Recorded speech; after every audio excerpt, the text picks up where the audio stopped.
কি হলো কার্তিক? কি সমস্যা? বাবা বিয়ে করতে বারণ করছে। কিন্তু কেন?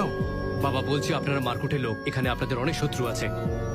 আজকে দীপা বিপদে পড়েছে, কাল আমি, পরশু আমার বাবা মা বিপদে পড়বে না সে কথা কে বলতে পারে? তাই বিয়ে না করাই ভালো। এসব তুমি কি বলছো? তুমি আর দীপা তো একে অপরকে ভালোবাসো। তুমি আমার মেয়েকে বিয়ে না করলে আমার মেয়েটার সমাজে মুখ দেখাবে কি করে? তার জন্য পরিবারের বিপদ। শোনো, তুমি আমার মেয়েকে ভালোবেসেছো সেটা কি পরিবারের পারমিশন নিয়ে? তাই ওরা কি বললো না বললো তাতে কি এসে যায়? আমি যদি ওদের কথা না শুনি তাহলে তো ওরা দুজনেই খুব কষ্ট পাবেন। না, পাবে না। যে বাবা মা তোমার প্রেমকে অস্বীকার করছে তাদের না জানিয়ে বিয়ে করা উচিত। তাহলে এটা তো বিশ্বাসঘাতকতা। একদম নয়। ভালোবাসা আর যুদ্ধে কিছুই অন্যায় নয়। তুমি তো চুরি করোনি বা ডাকাতি করছো না, শুধু ভালোবেসেছো। আর যাকে ভালোবেসেছো তাকেই বিয়ে করছো, এতে অন্যায়টা কি? এতে কোনো অন্যায় নেই তো? না।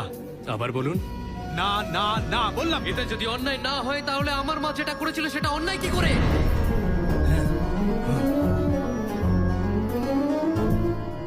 হ্যাঁ? তোমার মা? মা,